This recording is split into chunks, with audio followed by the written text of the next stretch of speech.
this video is going to be a quick video, but I have to share. I am back from vacation.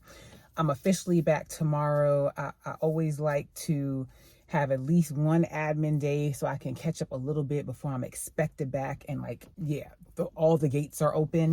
This one feels a little different though, because for several reasons. One, I have several people waiting either to buy a home or sell a home, and that's a great thing. But two, which is what this video is about, two things that I learned and I was like, okay, add this to the list.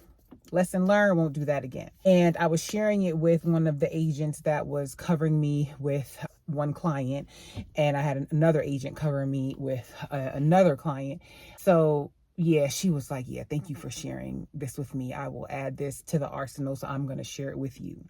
So two things that I learned from these trips that I took was, one, do not book trips back to back if you can help it. So we had one trip for Memorial Weekend. We went to Florida. My husband's best friend, his wife is expecting for a baby shower. Initially, it was like, the idea was, okay, we'll leave right out from there and then do our family summer vacation. And then it was like, okay, we'll come back home for a few days and then we'll leave out again. And I was like, okay, well, that's good because it'll allow me to catch up on some things. Both of those was a strong no, don't do it. Doing two trips, like going to one and then leaving out and going to the next one, not recommended for several reasons. But even coming back home for a couple of days and then leaving back out again, it's just a lot, especially when business is going on. And they always say, if things are slow, plan a trip because everybody's going to come out the woodworks. And yeah, essentially that's what happened, which I'm grateful for. But yeah, so that's going to be my number one. Don't plan two trips back to back. Second one, the biggest one, is do not plan for a listing to go live while you are away. And I know better. I've learned this before. I was about to say, why did I do this again? I know why I did it. I'm going to tell you why I did it. And I'm kicking myself for several reasons. The first reason I'm kicking myself is because this is a divorced couple. This isn't like your average listing, your average seller, where it's just simpler. It's just, it's just an easier, smoother, streamlined type listing. This was not that.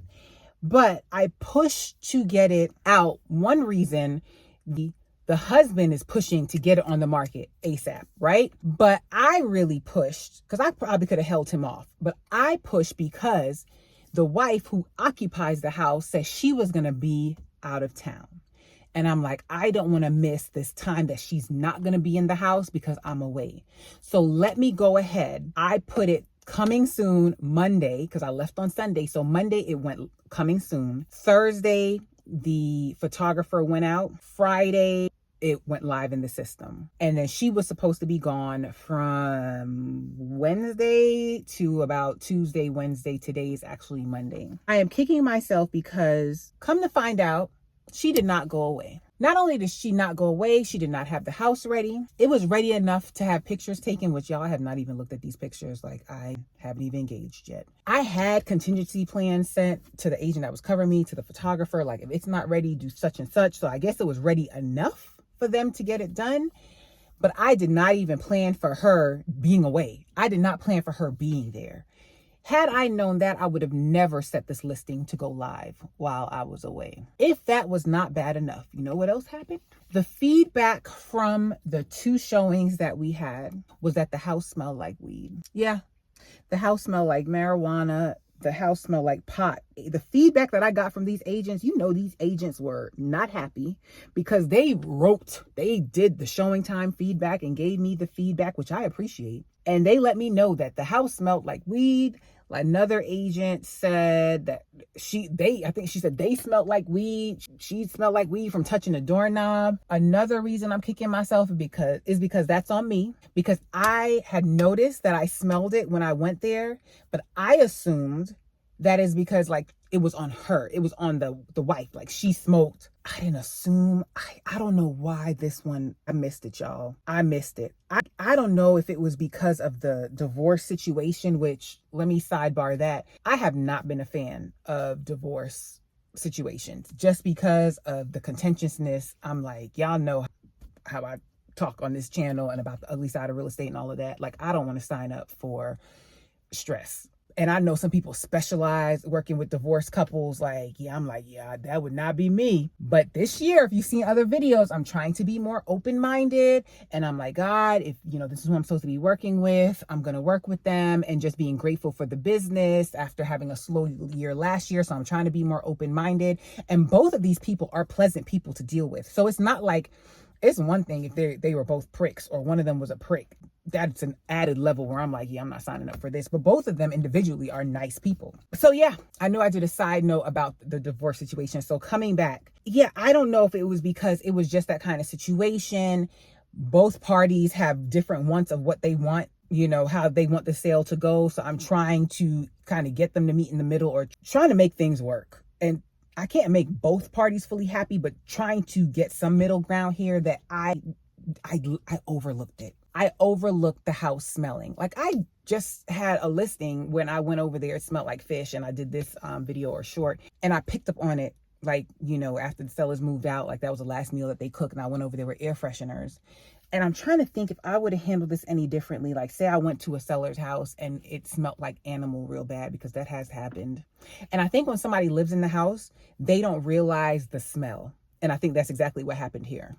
So please chime in and let me know how you handle things like that, because I'm comfortable doing like recommendations and a detailed list, like this needs to be fixed and this needs to be addressed. I don't know why the smell thing just totally went over my head. And then I'm also kicking myself because when I asked an agent to cover me while I'm away, I want it to be as smooth sailing and easy as possible. So for this to happen while I'm away, I just kept apologizing. Like, I'm so sorry. Like, I am so sorry. So I'll be honest with you. Like, yes, I came back from vacation. I had a great time, a wonderful time. For the most part, I was disconnected. Yes, the agent had to kind of keep me updated. Not keep me updated, but she updated me on a few things, like, hey, I think we need to, first she was like, I think we need to put this on hold. And then she changed it to we're just going to stop the showings until you get back. So that's what we did. I'm like, just wait, just halt it until I get back and I'll deal with it. So I was somewhat in the loop. And then one day I got a text from the wife that was talking about the list price that she wasn't happy with. And I was just like, yep, not getting my energy. Because before I left, I sent you a detailed email explaining the list price and all of that.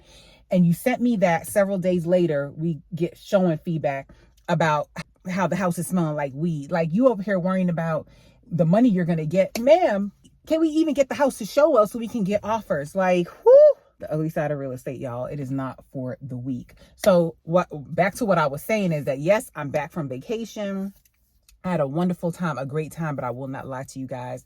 I am feeling tension and stress, which I need to settle down and pray about, because tomorrow is the day that I'm fully expected back, and I'm going to have to engage and deal with all of this. And if you talk to me today, you can't tell that I just came off a vacation. But this is the business. I'm going to remind myself of all the positives, that I get to do this, that this business allows me to take vacations, allows me to have a flexible schedule.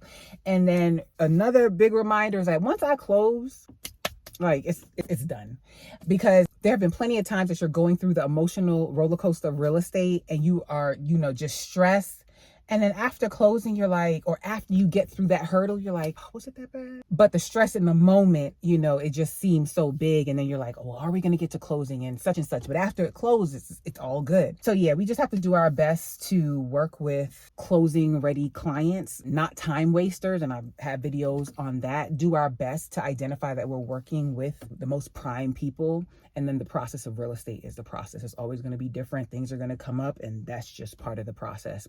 And that's why we got to keep our eyes on the good side, the beautiful sides of real estate when we encounter situations like this. So yeah, those are my two reminders, or my two FYIs, my two nuggets that I want to share with you so you do better. So you don't make these mistakes. You don't have to walk this road. 1, do not plan 2 trips back to back. And then 2, do not have a listing go live while you're away. Even if this was like a streamlined seller situation, I did that before. And I remember I said, yeah, I'm not going to do that again.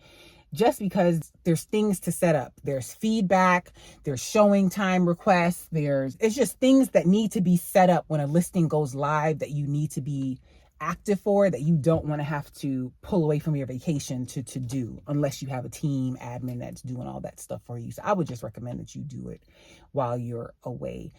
And I will share that I do have a goal of mine is that I would be able to travel for like a month straight and just live that laptop life. So in that case, it's not like I'd be off for a whole month, because this time was like, I just want to disconnect, recharge, right? But I feel like that's more doable because I would be still working. Like maybe I'll work in the morning or just have a working schedule, but I just be doing the laptop life and working from somewhere else. So I think that's really doable. So sharing that with you guys, please share with me. Have you ever had any fumbles like this? Any situations like this? Any suggestions on how you deal with sellers when it comes to sensitive topics like odors and smells and things like that? And shout out to my MVP agent, Candace.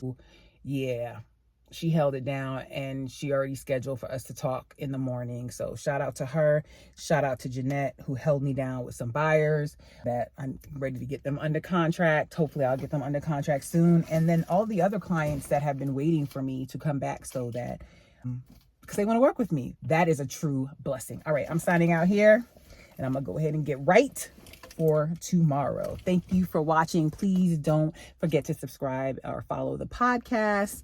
Check out the website, see what classes I have coming up, free resources. And yeah, let me know what videos, what topics you want me to cover, or just chime in on what you guys need help with or would like me to talk about. This is year 14 going on 15. And I believe that we can just share with each other and learn from each other and just be better and do better. All right. Have a positive, peaceful, and productive day.